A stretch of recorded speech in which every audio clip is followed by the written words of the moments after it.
dan rekaman nanti akan ada di website yang nanti saya share ya. Mungkin saya share dulu biar nggak lupa. Nah. Oke.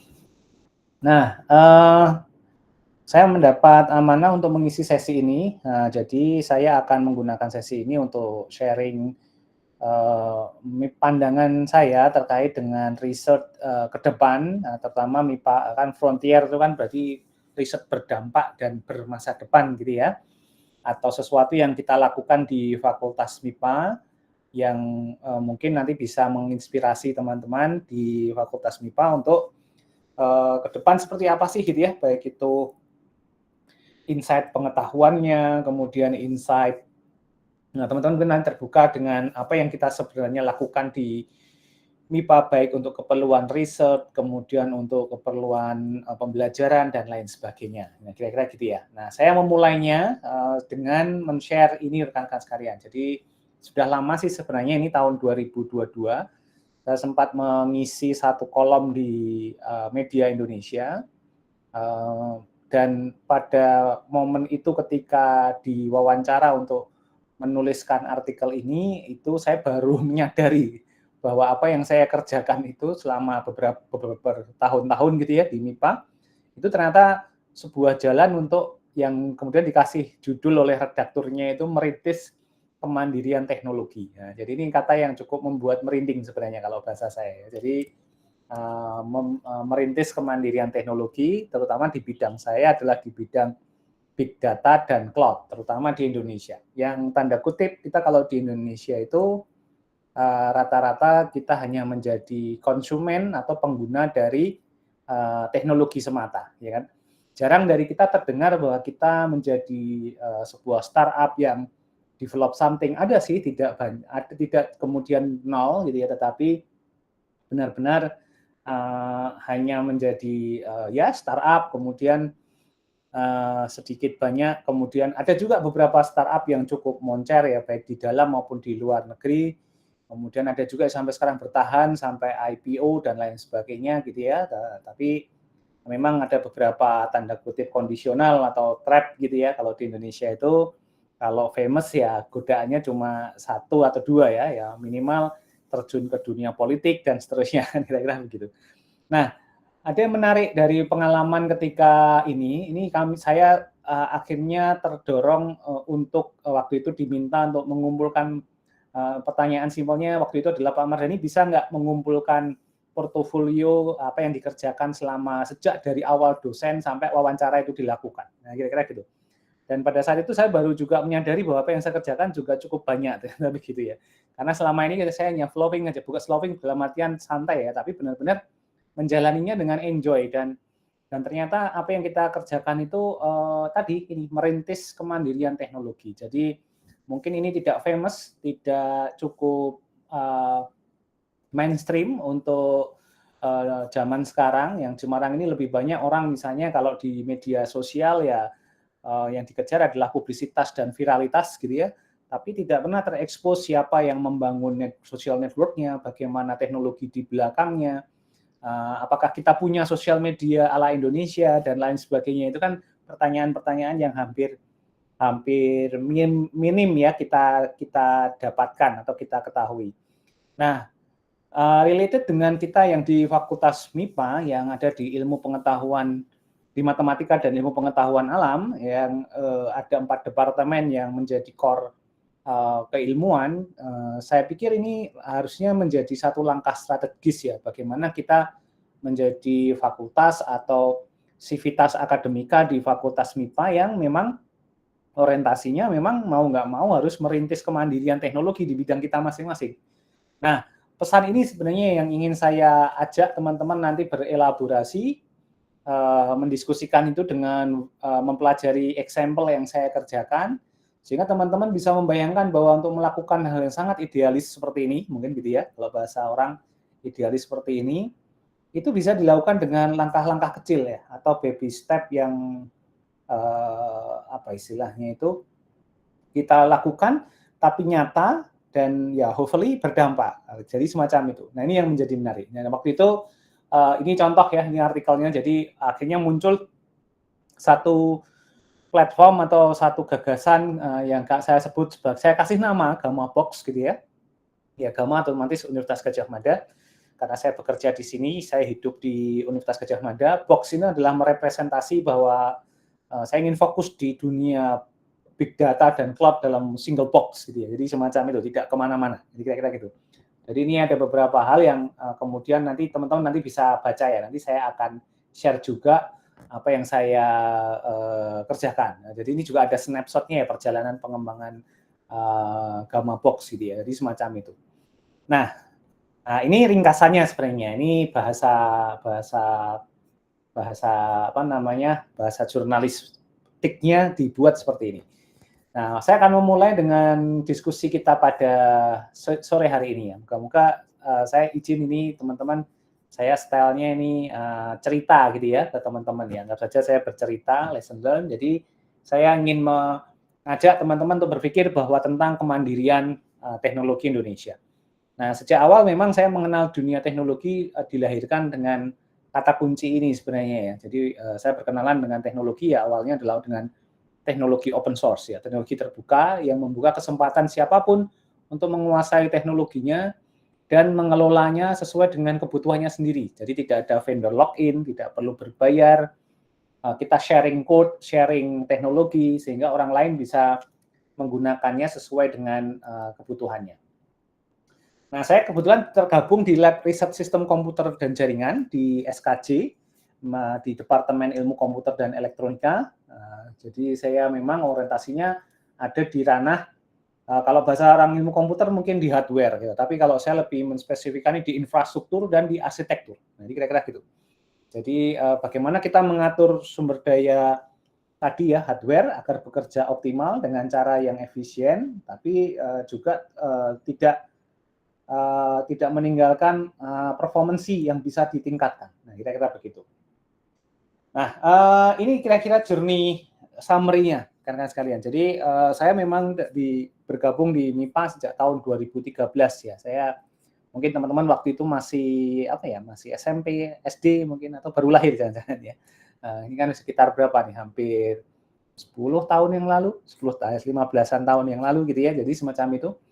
Jadi 12 tahun lah ya. Ya, ini adalah yang pertama, itu saya memang ada di dunia yang risetnya itu bagaimana memanfaatkan komputer untuk kemudian kita gunakan untuk bisa bekerja sama-sama. Itu simple alasannya. Jadi bagaimana kita membuat infrastruktur yang bekas gitu ya, yang tidak terpakai, bahkan saya menggunakan Pentium 3 waktu itu, sudah nggak kepakai di pojokan lab, itu saya cluster, saya buat agar bisa bekerja bersama-sama, sehingga kemudian bisa berjalan dengan lebih baik gitu ya daripada dia berjalan sendiri-sendiri. Jadi konsepnya gotong royong gitu. Nah, kemudian saya kembangkan menjadi Gamma Box Lego. Nanti saya jelaskan apa itu. Kemudian Gamma Box Lego itu ya tools komputasi hardware gitu ya. Tapi untuk keperluan edukasi. Nah, sehingga makanya ditandem dengan Lego. Nah, saya suka dulu mainan Lego gitu ya, jadi biar lebih enak. Kemudian agak lebih serius, saya bangun Gamma Box Wisanggeni. Ini adalah prototipe pertama saya memberanikan diri bermain di komputasi berkinerja tinggi atau high performance computer, atau kalau zaman sekarang orang nyebutnya super komputer ya. Jadi itu menarik, saat ini menjadi primadona komputasi karena dengan kita punya fasilitas high performance computer atau super komputer itu, kita punya kemampuan untuk menjalankan generatif AI sekarang dan lain sebagainya. Tanpa itu semua saya pikir kita akan kesulitan itu memeran ya komputasi tinggi yang dibutuhkan untuk menjalankan artificial intelligence semisal itu. Nah, itu saya kembangkan lagi tahun 2016, kemudian ini juga karena saya inline juga sejak 2013 itu saya mengerjakan disertasi saya, sehingga memang orientasinya ada di sistem terdistribusi atau di high performance computer itu ya. Nah, 2016 saya ada tantangan waktu itu, kita mengutak-ngatik superkomputer, tapi bagaimana caranya agar itu bisa dimanfaatkan oleh masyarakat yang punya case khusus misalnya gitu ya. Maka muncul project G-Connect ya, yang kita ingin mendekati masyarakat dengan cara membantu mereka mendeteksi atau merekam data-data pergerakan tanah yang berpotensi jadi longsor untuk menjadi sebuah early warning system di daerah bencana. Nah, kemudian kita masukkan ke sana. Jadi itu berlangsung terus sampai sekarang bahkan. G-Connect ini cukup panjang ya, hampir dari 2016 saya mulai. 2016 kita masih survei lapangan, observasi lokasi longsornya. 2017 kita bangun dengan Wisanggeni jadi mesin komputasi. Dan kemudian 2017 ini kita mulai pasang di satu area yang luas, uji coba untuk menangkap datanya secara remote, dikirim ke MIPA. Kemudian 2018 saya memberanikan diri masuk ke dunia sistem operasi gitu ya. Jadi membangun operating system sendiri, kemudian membangun cloud teknologi sendiri. Nah, jadi bukan aplikasi ya, tapi teknologi cloud-nya. Dan kemudian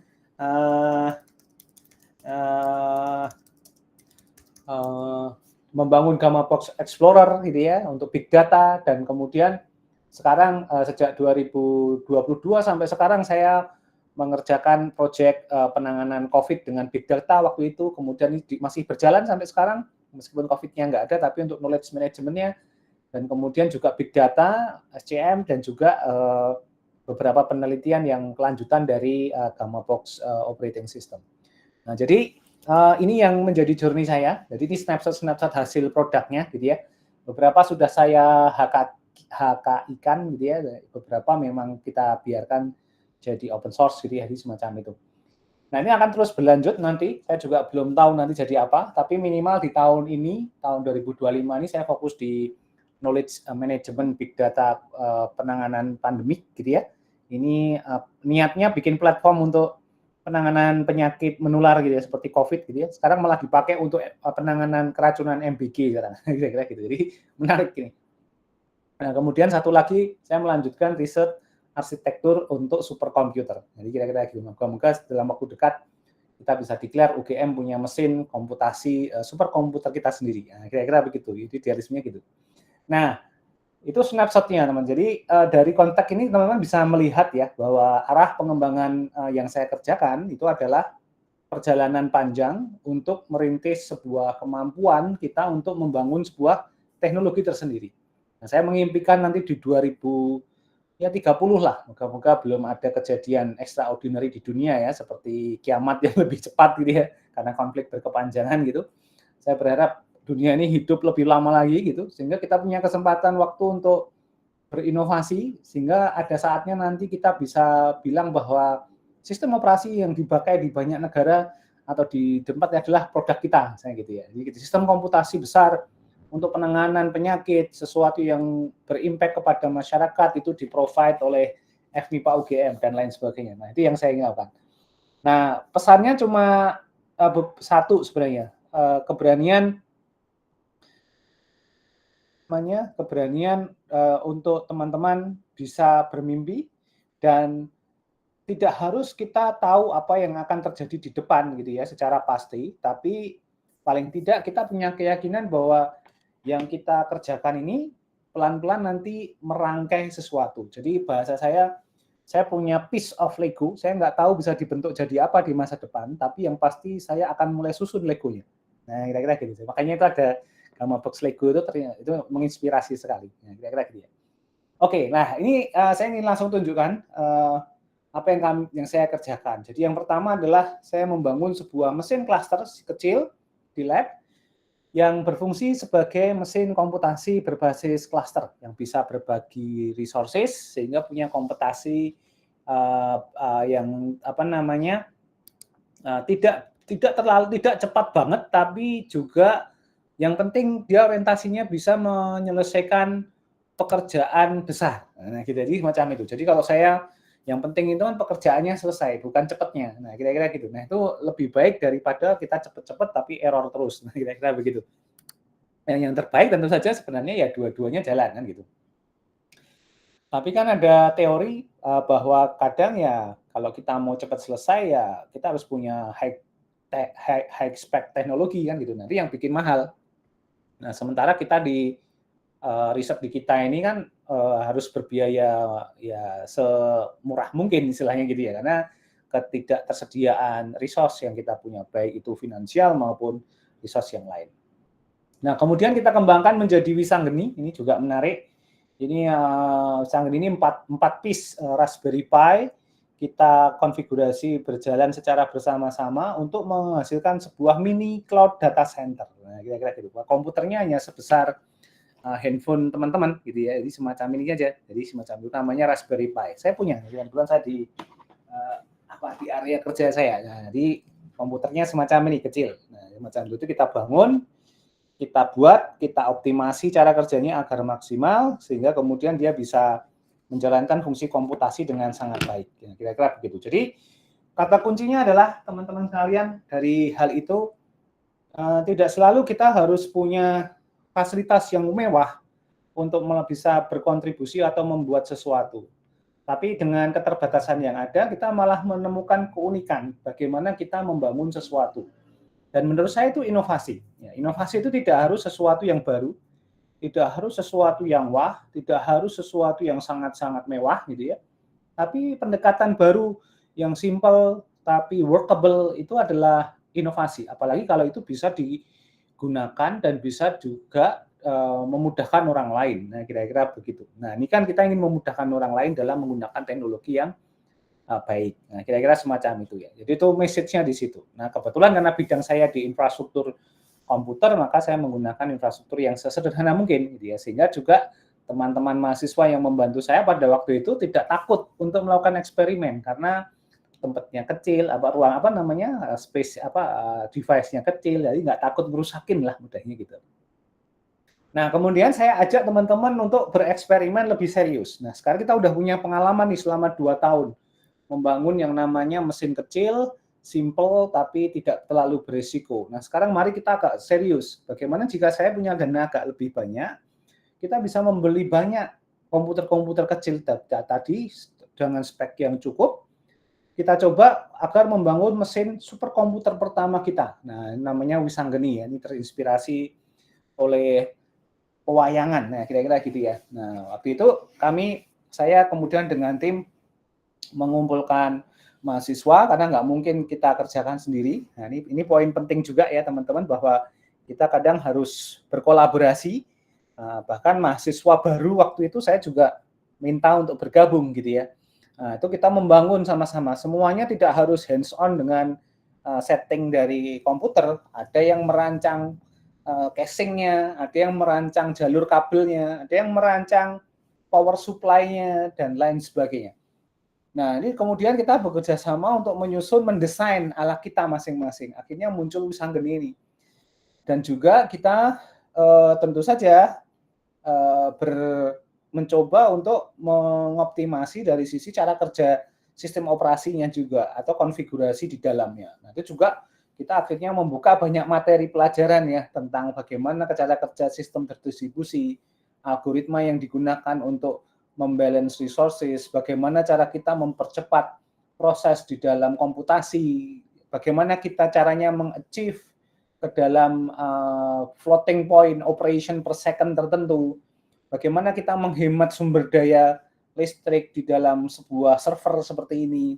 Dan yang lebih penting lagi adalah bagaimana cara kita bekerja sama sebagai tim. Jadi waktu itu sampai lab riset kami itu seperti bengkel, seperti di slide gitu ya. Jadi kita lesehan, itu kita sampai menginap gitu ya di lab itu hampir seminggu gitu ya. Karena dikerjain malam hari biar nggak pusing gitu ya. Nanti siang pada tidur gitu ya, sampai kita ya itu saya membayangkan seperti lab riset di luar negeri gitu ya. Jadi semacam itu, dan berantakan enggak apa-apa. Dan ini yang menjadi sesuatu yang menyenangkan gitu ya. Jadi message-nya adalah kita berani melakukan eksperimen, dan saya juga waktu itu menyampaikan bahwa tidak harus berhasil. Kalaupun nanti ketika uji coba ada yang fail, it doesn't matter. Yang penting kita dokumentasikan, kita catat, dan itulah yang sebenarnya menjadi pelajaran berharganya. Nah, ini menjadi menarik teman-teman sekalian, karena akhirnya kita punya kemampuan, dan yang paling penting lagi adalah kepercayaan diri yang tinggi untuk membangun arsitektur seperti ini. Nah, ini menjadi penting ya. Dan teman-teman juga sama, teman-teman di mahasiswa jadi pede juga bahwa mereka punya kemampuan untuk melakukan itu. Jadi ini semacam itu. Jadi ini kita bangun, ini masih ada di lab, kalau teman-teman pengen mampir bisa ke gedung SIC gitu ya, yang ada apa namanya itu, working space-nya mahasiswa di lantai 1 itu yang di dekat lapangan basket, nanti kalian naik lantai 3, nanti kalian bisa cari ruangan lab SKJ, bisa lihat-lihat di situ. Jadi kami punya fasilitas di sana dan kami letakkan di sana sebenarnya. Tapi sayangnya yang Wisanggeni 1 ini karena udah digunakan berkali-kali untuk eksperimen skripsi, itu akhirnya ya hardware akhirnya punya capek juga dan akhirnya tidak bisa berfungsi karena hardware failure ya. Tapi it's okay, itu yang kita cari ya. Nah, jadi failure-nya bukan karena nggak dipakai, tapi karena memang kepake. Ini yang menjadi menarik. Itu yang saya anggap sebagai bahwa riset kita membuka jalan. Nah, kira-kira gitu. Nah, saya ingin sebenarnya waktu itu sampai ada teman-teman dari kimia kimia atau matematik saya lupa, yang bereksperimen dengan use case-nya untuk computation chemistry something gitu dengan menggunakan infrastruktur ini. Jadi kira-kira begitu. Jadi sebenarnya kita di MIPA ini cukup bagus ya kalau kita bisa berkolaborasi untuk teman-teman mungkin di luar computer science atau elektronika bisa kontribusi di komputasi use case-nya. Nanti teman-teman di ilmu komputer dan elektronika yang menyediakan infrastruktur sehingga bisa something gitu. Nah, pada titik ini penting ya, teman-teman ya. Kalau kita mau merintis sesuatu yang mandiri di masa depan, memang salah satu arahnya adalah kita harus bisa saling berkolaborasi dan ini menciptakan sebuah environment bersama yang harus ya bersama-sama terbuka gitu ya. Nggak usah jauh-jauh, kita perlu membuka diri dengan teman-teman kita di departemen yang lain, kira-kira gitu. Jadi saya kalau kebetulan saya sudah tidak menjadi kepala lab ya, waktu saya jadi kepala lab saya bilang teman-teman matematik pun boleh ke labnya di departemen ilmu komputer, enggak apa-apa. Silakan masuk gitu, main gitu ya, lihat-lihat gitu, jadi semacam itu dan sebaliknya. Nah, sehingga dari situlah kemudian bisa memunculkan semacam komunikasi dan juga diskusi bersama yang nanti ujung-ujungnya kita bisa saling harapannya berkolaborasi. Nah, kira-kira itu yang paling penting karena dengan cara itu kita jadi punya banyak inovasi yang spesifik gitu ya di bidang kita. Jadi semacam itu. Nah, ini yang di Wisanggeni. Nah, kemudian saya kembangkan lagi menjadi Wisanggeni versi 2 dengan komputer yang lebih baik ya, menggunakan versi Raspberry Pi 3 waktu itu. Ini juga ini sudah mulai masuk metodenya adalah kalau yang sebelumnya hanya cluster base, kalau ini kita mencoba untuk benar-benar bisa menjalankan komputasi big data. Jadi semacam itu. Ini penting untuk diketahui juga. Nah, ini cukup banyak waktu itu, bahkan kebanyakan digunakan untuk mahasiswa S2 ya kalau yang Gamma Box Wisanggeni versi 2 ini. Nah, ini menarik teman-teman sekalian. Tapi dengan cara itu kita jadi punya use case ya, komputasi apa yang bisa disupport dengan komputasi dengan arsitektur big data. Nah, ini kan tadi bidang saya kan ada di area situ ya, jadi semacam itu. Nah, ini kami kerjakan juga gitu ya, jadi semacam itu. Dan ternyata kami punya clue bahwa komputasi spesifik seperti itu tuh memang kebutuhannya spesifik gitu ya. Jadi berbeda-beda arsitekturnya, sehingga memang challenge-nya jadi banyak. Nah, kira-kira. Jadi apa ini maknanya? Maknanya adalah makin banyak kita bersinggungan dengan disiplin ilmu yang lain, use case kita makin banyak. Sehingga apa yang kita bisa kerjakan itu menjadi sangat spesifik dan bisa macam-macam gitu ya. Jadi semacam itu.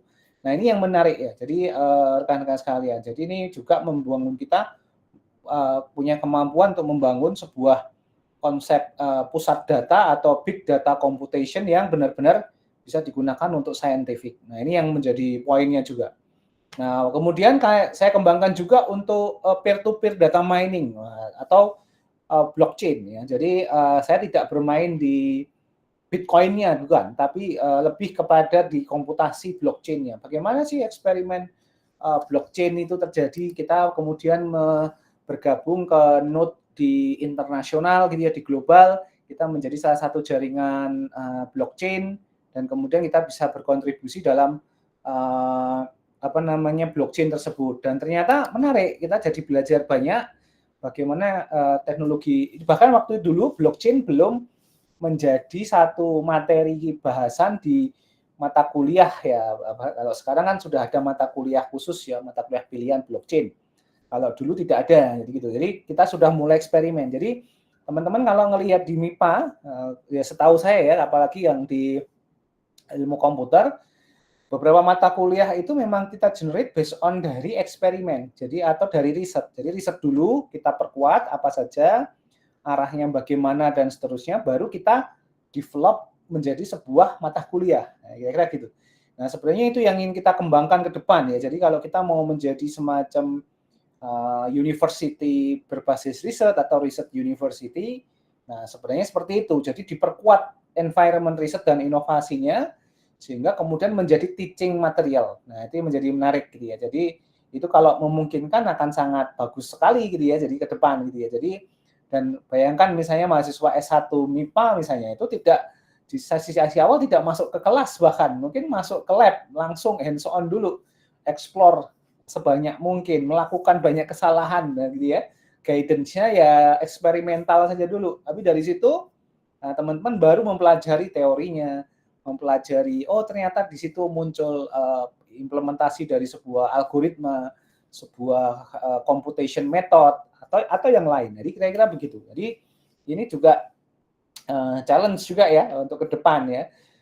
Mungkin saya nggak tahu, mungkin teman-teman S1 mungkin merasa boring nggak, ini kuliah kok gini-gini amat misalnya kayak gitu ya. Nah, itu salah satu yang nanti kita coba kerjakan. Jadi juga saya mencoba membuat hal-hal semacam itu ya. Nah, kemudian saya membangun Gamma Box Operating System, membuat sebuah sistem operasi sendiri yang memang fokus untuk komputasi big data untuk saya pakai sendiri. Ya, kira-kira begitu. Jadi waktu itu saya bayangkan nih, kalau saya mau bikin komputasi atau arsitektur superkomputer, kenapa saya masih pakai toolsnya orang lain ya gitu ya. Nah, waktu itu mulai ada kegundahan gitu ya. Ini nggak bisa nih kalau kayak gini, kita harus punya sendiri gitu ya. Sejelek-jeleknya buatan kita ya, kalau bisa buatan kita sendiri gitu. Nah, akhirnya kita mulai belajar bagaimana. Ini juga dikerjakan oleh mahasiswa S1. Saya tantang mahasiswa S1, kita belajar sama-sama. Bahkan mahasiswa S1-nya waktu saya masih ingat benar namanya Mas Carolus Gaza gitu ya. Sekarang dia bekerja di data center-nya Bank Mandiri, menjadi salah satu manajer di sana. Itu kenapa saya tahu, karena mahasiswa saya biasanya kalau udah ikut saya dari awal, kemudian bimbingan skripsinya dengan saya juga, biasanya masih keep in touch sampai sekarang. Bahkan kadang masih mengupdate, Pak Mardhani saya sekarang ada di sini, jadi kira-kira gitu. Nah, karena memang sengaja saya bikin WAG khusus ya untuk alumni gitu. Jadi sering saya mendapatkan kabar-kabar baik lah gitu ya.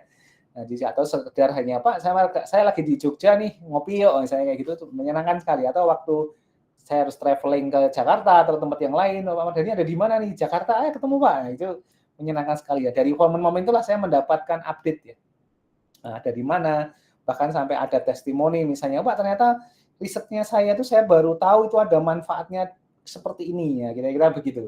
Jadi kadang jadi jangan teman-teman juga jangan takut ya, misalnya ada dosen pembimbing yang ngasih materi skripsi sesuatu yang mungkin teman-teman nggak jelas gitu ya. Ini kayaknya kok dosen skripsi saya nggak jelas ini. Nah, nggak tahu nih mau ngasih apa. Nah gitu. Padahal sebenarnya ya tadi kalau teman-teman jalankan aja dengan penuh keyakinan dan lulus gitu ya, sesuai ekspektasinya, nah sebenarnya itu akan manfaat ke depan. Saya benar-benar merasakan itu ya. Jadi mahasiswa saya itu ketika udah lulus mungkin ya di awal ketika lulus selalu bilang, Pak Mardhani saya juga belum tahu nih manfaat skripsi saya apa.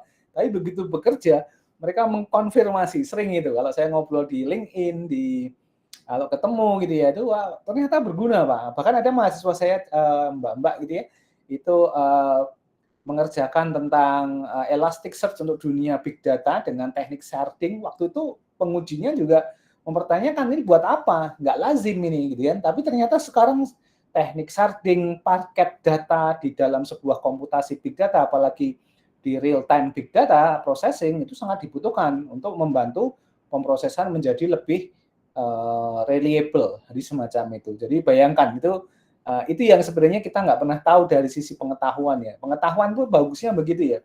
Sesuatu yang kita kerjakan, inovasi itu, kita nggak pernah tahu manfaatnya atau efeknya. Tidak ada instan. Yang ada mungkin kita kerjakan sekarang, efeknya 2-3 tahun baru jalan. Riset saya ini, yang saya kerjakan ini juga begitu. Contoh yang Gamma Box Operating System ini saya develop 2018, baru di-deploy,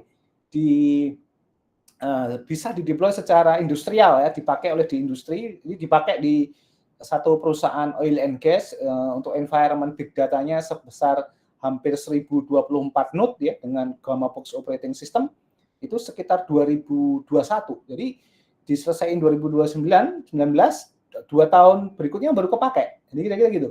Nah, itu kan menarik gitu ya, teman-teman sekalian. Karena memang kenapa begitu? Karena ya tadi ketika kita develop itu kan masih inovasi, masih baru, sehingga orang masih mempelajari mudahnya, masih mau memahami dulu nih apa gitu ya. Manfaatnya juga belum ada sejarahnya, belum ada recordnya, sehingga mereka perlu memahami dulu dan mengetahui apa saja yang bisa didapatkan benefitnya. Kalau udah dapat, baru mereka akan ngerjakan, akan terima. Nah, itu yang maksud saya seperti itu ya. Jadi ini menarik nih. Nah, jadi saya ingin menyisipkan salah satu keyword ya, itu namanya Gamma Box, Big Data dan Cloud Technology.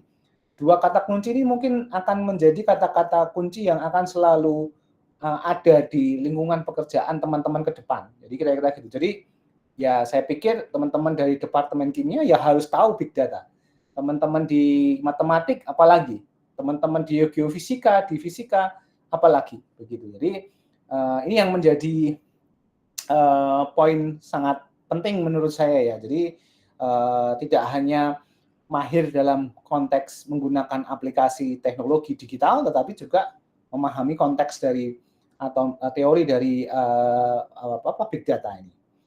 Nah, ini terus kita kembangkan. Kemudian di 2019 sama juga saya juga punya risau nih, kok saya komputasi saya yang kebutuhannya untuk kepentingan yang lebih serius saya lempar ke AWS, ke Azure, tapi kok kita nggak punya cloud system sendiri ya. Nah, inilah yang kemudian menjadi trigger juga. Oke, saatnya kita harus punya environment cloud teknologi sendiri. Nah, ini yang kemudian menjadi daya dorong khusus bagi saya untuk mengembangkan yang namanya Gamma Cloud ya. Nah, Gamma Cloud ini adalah pengembangan lanjutan dari Gamma Box Operating System yang memang dikhususkan untuk environment cloud teknologi, jadi semacam itu. Jadi akhirnya saya kemudian meng-create satu environment saya sendiri. Ini menarik nih, konsekuensi dari keinginan itu ya teman-teman sekalian, itu akhirnya di lab saya, di lab SKJ, akhirnya kita tanda kutip terpaksa menyiapkan infrastruktur sendiri gitu ya, dari menyiapkan komputernya, dari jaringan dan seterusnya. Nah, akhirnya tidak mau, kita akhirnya nyemplung juga, kita jadi basah kuyup untuk menguasai juga sisi hardware, sisi networking, bagaimana men-set up dengan baik environment sistem operasi, bagaimana mengkonfigurasi dan mengoptimalkan akan bekerja dengan optimal. Itu akhirnya kita harus sentuh gitu ya. Nah, ini yang kadang orang tidak lihat. Jadi orang lihat hanya bikin aplikasi misalnya, tapi enggak. Kita menyiapkan dari semuanya dari sendiri gitu ya. Bahkan kadang istilahnya itu mengakali ya bagaimana environment yang ada di lab itu bisa diakses dari luar atau sebaliknya. Nah, itu menarik gitu. Jadi tantangan-tantangan. Nanti isu security juga sama dan lain sebagainya. Akhirnya secara tidak langsung kita ter-trigger untuk meningkatkan kemampuan kita dengan belajar. Oh, berarti saya harus belajar ini. Akhirnya kita cari di internet gitu ya, materi tentang itu, tutorial tentang itu, video penjelasan tentang itu, kita belajar sendiri banyak banget. Nah, ini yang menurut saya bagus ya, dari teman-teman itu juga saya pikir bagus banget teman-teman mahasiswa mau jadi akhirnya kita terbuka bahwa materi yang kita perlukan untuk menjalankan hal-hal semacam ini tidak hanya kita dapatkan di kelas, tapi juga di luar kelas. Nah, ini yang paling penting. Nanti baru kita kalau lagi bingung, lagi nggak punya inspirasi atau ide ya kita kemudian, kalau saya biasanya yang ngundang expert atau teman yang ahli yang bisa menjelaskan. Nah, itu saatnya kita tanda kutip kita membutuhkan asupan ya asupan pengetahuan yang lebih dari orang-orang di luar kita yang ahli. Itu juga kita tandemkan ya, agar kemudian bisa mewarnai lah, kira-kira begitu. Jadi itu juga saya lakukan. Mohon maaf, harus pasang power dulu. Nah, itu yang menjadi poin ya, jadi semacam itu. Nah, kemudian kita kembangkan lagi menjadi Gammabox High Performance Computer. Ini terus terang ini project yang agak sedikit fail ya. Setengah jalan sih, bukan fail, karena tidak rampung benar, makanya di tahun ini saya kembangkan lagi. Waktu itu kami ingin mengembangkan ya gabungan antara Gamma Cloud dan Gammabox dalam satu tempat, tapi punya kemampuan bisa di mobile, bisa dipindah-pindah. Nah, kan simple mikirnya adalah kita kan kadang negara kita kan butuh komputasi ketika disaster itu kan semuanya mati gitu ya, sehingga kita butuh mini data center yang bisa dipindah-pindah kemana-mana. Nah, kira-kira gitu. Nah, itu sebenarnya yang ingin kita kerjakan. Nah, tapi ini belum selesai. Masa tahun ini saya angkat lagi untuk kita coba bikin ya. Ini sedang kita manage. Dan nanti di dalamnya itu bukan komputer server besar-besar, tapi malah notebook nanti, teman-teman. Jadi di dalamnya jangan heran kalau di dalamnya itu ternyata ROG gitu ya, Asus ROG atau bahkan MacBook gitu ya. Jadi kira-kira begitu. Nanti kita semacam itu yang saya suka gitu ya dari riset di SKJ ini. Saya terus terang sangat menikmati itu kalau sudah main-main seperti itu ya. Nah, ini kita manfaatkan dengan perangkat lunak pendukung tertentu sehingga kemudian bisa jalan. Nah, ini salah satu bentuk dari Gamma Cloud. Ini juga masih ada di lab SKJ. Kita eksperimental gitu ya, tapi memang aksesnya masih terbatas di lab ya, belum kita plotkan secara terbuka gitu, kira-kira begitu. Nah, kemudian itu kan kalau teman melihat dari awal tadi yang cluster sampai Gamma Cloud itu kan bicaranya di arsitektur semua atau di data center semua areanya ya kan. Nah, kemudian pertanyaannya waktu itu saya ditantang oleh Pak dosen senior saya atau guru saya Pak Bambang Prastowo, dosen elit gitu ya. Kita bikin itu terus apa yang bisa dirasakan oleh manfaatnya bisa dirasakan oleh masyarakat umum, apalagi di pedesaan. Ya, jadi kita di dunia kampus jangan jangan cuma jadi menara gading gitu ya, atau monumen saja yang tidak bisa disentuh oleh masyarakat atau bahkan tidak terasa kehadirannya oleh masyarakat. Nah, ini yang menantang sebenarnya. Saya kemudian berpikir keras ya. Iya ya, teknologi yang saya kembangkan itu adanya di data center. Data center yang punya ya hanya perusahaan, mungkin instansi-instansi yang memang memiliki kepentingan untuk itu. Nah, akhirnya waktu itu berpikir bahwa wah iya nih kita harus orientasinya sedikit banyak harus kita sesuaikan nih. Akhirnya saya bidik, oke, kita saatnya berpikir untuk kemaslahatan lah kira-kira. Akhirnya muncul research G-Connect atau Gammabox Connect ya. Awalnya sebenarnya simpel, kami ingin menyediakan sebuah infrastruktur yang bisa melakukan komputasi atau sistem komputer yang ada di daerah-daerah terpencil. Sebenarnya cuma itu. Arahnya dulu sempat kita siapkan untuk misalnya konten pembelajaran. Jadi gitu ya, untuk ke sekolah-sekolah di pelosok yang nggak bisa akses internet.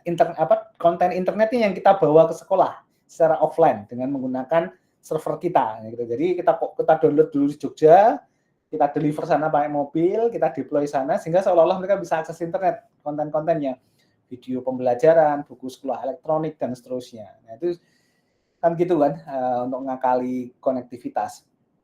Nah, tapi ternyata ketika kami datang ke lokasi, kami mendapat isu yang lebih krusial, yaitu tentang bahaya tanah bergerak atau yang tanah bergerak ini menjadi salah satu bentuk nanti menjadi sebuah tanah longsor. Jadi kira-kira begitu. Nah, ini yang membuat kami saya sendiri menjadi bersemangat nih, ini harusnya kita bisa sentuh nih. Jadi kira-kira gitu. Akhirnya kita bikin yang namanya early warning system untuk bencana tanah longsor. Nah, apa yang kita kerjakan? Nah, ini contohnya rekan-rekan sekalian. Ini juga dua mahasiswa saya yang saya ajak. Jadi kalau dengan saya suka ngajak teman-teman itu ke lapangan gitu ya. Nah, kemudian kita membangun arsitektur, kita butuh IoT, kita butuh teknologi cloud-nya, kita butuh komputasi untuk menampilkan data, kita butuh teman-teman sosial untuk memitigasi risikonya, menjelaskan dan mengkomunikasikan sesuatu dan lain sebagainya. Nah, kemudian kita membangun prototipe produk. Ternyata untuk membangun tidak hanya langsung tancap sensor, tapi juga kita harus memikirkan konektivitas. Ternyata konektivitasnya nggak ada. Nah, karena dia ada di letaknya di bagian gunung, sehingga terhalang. BTS terdekat ada di sebaliknya. Akhirnya terjadi apa? Kami bikin teknologi dulu untuk mengantarkan konektivitas, ya, yaitu dengan menggunakan, caranya gimana? Kalau pasang tiang mahal, akhirnya kita pasang menggunakan balon udara. Jadi gitu. Jadi memang eksperimennya ini idenya juga dari teman-teman mahasiswa waktu itu, Pak, pakai balon aja, pakai ini ya, kita coba gitu ya. Jadi ini adalah salah satu bentuk ya kita mencoba terbuka juga kepada mahasiswa untuk mencoba, dan nggak apa-apa, memang ada biayanya, tapi it doesn't matter gitu ya. Ketika itu menarik, itu malah menjadi inspirasi waktu itu. Oh, ternyata bisa gitu ya. Iya, jadi akhirnya kemudian bisa digunakan di berbagai tempat ya. Meskipun ada kejadian unik juga kalau di daerah ya, bisa kita balonnya ini hanya terbang sekitar 15 sampai 30 hari gitu ya. Bukan karena kempes sih. Kempes iya, tapi biasanya balonnya yang dicuri gitu ya. Jadi karena mungkin lebih menarik atau bagaimana gitu. Jadi semacam itu kejadiannya. Tapi it's okay ya. Itu kita bangun. Nah, kemudian kita bangun IoT-nya, sensornya apa saja, bagaimana mengirim data dari sensor itu ke node komunikasinya, mengirimkan datanya ke cloud, dan kemudian bisa divisualkan. Nah, ini contoh alatnya. Contoh alatnya seperti ini, kita pasang, kita punya alat itu sekitar waktu itu 37 plus titik lah gitu ya. Sekarang sudah nggak ada satupun, karena rata-rata sudah kena longsor gitu ya, sehingga nggak mungkin kita selamatkan, dan ya memang tidak terselamatkan gitu ya, tapi datanya bisa terkirim gitu ya. Jadi kalau udah terkubur seperti kejadian ini, ya sudah wassalam. Nah, kita nggak punya kemampuan untuk menggali-gali sensornya, ya, dan itu pasti juga sudah rusak kan gitu, jadi semacam itu. Nah, ini menarik teman-teman sekalian. Jadi ya kita punya monitoring seperti ini dan seterusnya, sehingga masyarakat di sana kemudian teredukasi bahwa daerahnya itu ada risiko bahaya, mungkin tidak bisa menyebabkan mereka kemudian pindah atau relokasi rumah, ya, tapi ya mereka nggak mau karena itu tempat hidup dan lahir mereka, mati pun mereka pengennya di sana kan gitu. Akhirnya terjadi adalah minimal mereka jadi aware, jadi kalau mereka mau ke ladang atau ke lokasi bertani atau mengembala something, mereka kemudian ini kita pasang nih di masjid. Nah, ini di papan pengumuman masjid itu ada layar gitu yang tiap hari mengirimkan itu, sehingga ketika grafiknya aneh, mereka udah akan otomatis sekarang memilih untuk tidak melanjutkan pergi ke ladang, karena berarti di sana sedang ada pergerakan tanah. Nah, kira-kira begitu. Belum longsor gitu. Memang kita tidak mendeteksi longsor ya, tapi mendeteksi gerakan tanahnya. Jadi kira-kira begitu. Nah, itu menarik, ceritanya panjang sebenarnya. Nanti suatu saat akan saya ceritakan sendiri ya, jadi semacam itu. Nah, ini contoh ya. Nah, ini menjadi penting. Kemudian waktu zaman COVID, saya juga melakukan hal yang sama. Kami melakukan manajemen data besar untuk mitigasi pandemi, memonitor kasus per hari di setiap daerah di Indonesia. Bahkan waktu itu saya sampai punya tim, yaitu hampir 400-an dia ngendon di rumah sakit, di puskesmas, di fasilitas isolasi mandiri untuk melaporkan kejadian tambahan COVID-nya apa saja, berapa banyak, dan seterusnya. Jadi semacam itu. Tapi sebelum kita lanjutkan, ini case yang G-Connect ini benar-benar menjadi turning back dari merintis kemandirian teknologi. Karena semuanya kita akhirnya bikin sendiri. Sensornya memang beli sih, tapi kita rakit sendiri. Kita coba sambungkan sendiri, kita set up sendiri. Bagaimana caranya kita bisa mengkoneksikan ke datanya, itu kita lakukan sendiri dan kita olah sendiri. Jadi benar-benar ini keren sekali nih. Waktu itu sempat rahasianya kami ini jalan hampir 3 tahun ya, datanya jadi banyak. Itu sampai kami di-invite Google untuk memperlihatkan datanya dan mereka tertarik untuk beli datanya, coba bayangkan. Jadi semacam itu. Jadi tapi syaratnya mereka mau beli, tapi mereka mau akan invest ke kita untuk memasang alat ini di banyak tempat di Indonesia. Nah, itu yang kita nggak mampu waktu itu. Jadi, nah, itu yang akhirnya kita deal bahwa kita masih di level riset dulu, tapi nanti untuk fase ini akan kita pikirkan berikutnya. Jadi kira-kira begitu. Jadi Coba bayangin, sesuatu yang unik, yang mungkin tidak terpikirkan oleh kita, daerahnya juga tidak terkenal, tapi ketika saya tanya ke Google, kenapa kok tertarik? Ya karena Bapak dan tim melakukannya dengan tangan sendiri, jadi tidak menggunakan pihak lain. Wah itu yang data seperti itu yang benar-benar pure, gitu ya. Jadi yang berharga begitu ya, pendekatan seperti itu yang berharga. Nah itu yang sebenarnya membuat mereka menjadi tertarik dan melihat ada value yang sangat sangat penting ya dari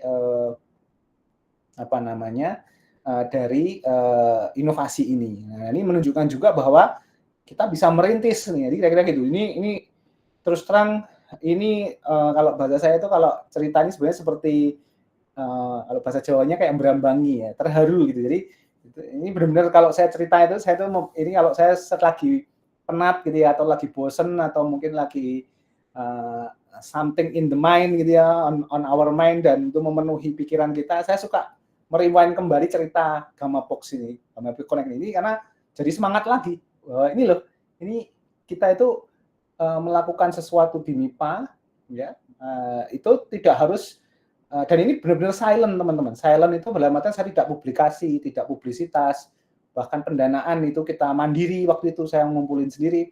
Jadi benar-benar kita buat personal sehingga secara soul, secara chemistry, secara personal itu sangat-sangat emosional sebenarnya proyek ini. Jadi kira-kira gitu. Jadi itu yang membuat kita jadi kita bisa gitu. Dan itu seringnya saya pakai ke teman-teman ya mahasiswa. Jadi sempat melibatkan hampir 60 mahasiswa untuk deployment ke lapangan. Itu saya punya tim besar, kita datang rame-rame ke sana. Bahkan dari fakultas lain tertarik untuk gabung karena kegiatannya nggak cuma teknologi, tapi juga ada edukasi ke sekolah dasar, re-engineering sosial agar mereka menghindari daerah-daerah yang kita tandai itu berisiko tinggi dan seterusnya. Ya.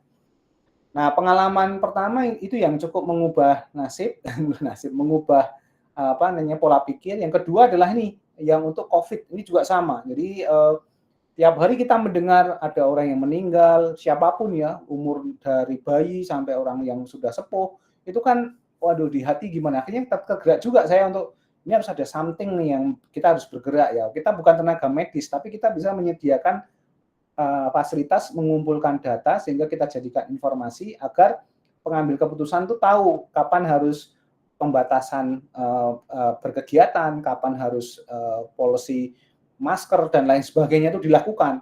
Nah, ini kita bikin analisis prediksinya akan naik apa enggak dan seterusnya. Jadi menarik itu ya. Itu kita buat dan alhamdulillahnya waktu itu di tahun 2020 ketika kita mulai pertama kali COVID ada, kita dipakai tuh di dashboard-nya BUMN waktu itu. Jadi di Jakarta kita diminta untuk datanya dipakai sebagai monitoring ya. Kita berikan, kita aksesnya kita kasih, no problem. Nah, tujuannya untuk apa? Ya untuk membantu siapapun pihak mengetahui situasi COVID-nya sehingga tahu situasinya COVID-nya memburuk atau tidak, mereka tahu apa yang harus dilakukan. Nah, kira-kira gitu ya. Ini juga sama lagi-lagi pakai teknologi yang kita crafting sendiri. Jadi teman-teman mungkin membayangkan kelihatannya kita di rumah, tapi kita tiap hari online, lab kelihatannya sepi, tapi sebenarnya dia kerja keras karena mengumpulkan data, menampung data. Sesekali timnya saya minta saya juga itu ke lab gitu ya, meskipun kita jaga jarak gitu, kita kerja di lab, menyiapkan tools-nya gitu, dan kalau misalnya lagi mati, kita harus balik lagi ke lab, men-setup ulang dan lain sebagainya. Jadi benar-benar hektik gitu ya. Jadi waktu itu saya sampai izin ke Pak Dekan bahwa mohon izin kalau lab SKJ ini meskipun diminta untuk work from home, tapi tetap ada yang harus lalu lalang karena memang sedang menjalankan ini. Ini menarik, jadi kita kerjakan sendiri dan akhirnya kita bisa pakai banyak untuk analitik. Nah, kemudian kita juga bikin bikin inovasi deteksi COVID dengan melihat citra lidah waktu itu. Tapi ini kita punya kendala karena dianggap ini belum ada inform concern ya, sehingga tidak kita lanjutkan. Kemudian kita bikin aplikasi live dokter untuk konsultasi konsultasi dokter dengan dokter untuk pasien COVID itu juga kita kembangkan meskipun sederhana tapi is work gitu ya dan itu menarik. Nah, kemudian dan ini digunakan hampir 200 dokter yang tiap hari itu kayak saya punya rumah sakit virtual yang siap menerima konsultasi dokter gitu ya tentang COVID waktu itu. Keluhannya apa langsung ditangani dan seterusnya. Jadi Wah, itu luar biasa juga. Jadi saya terima kasih dengan Kagama Doc waktu itu ya, jadi keluarga alumni kedokteran gitu. Kemudian kita punya Gamma Box Explorer, ini adalah big data engine kita, tapi waktu ini agak sedikit profesional.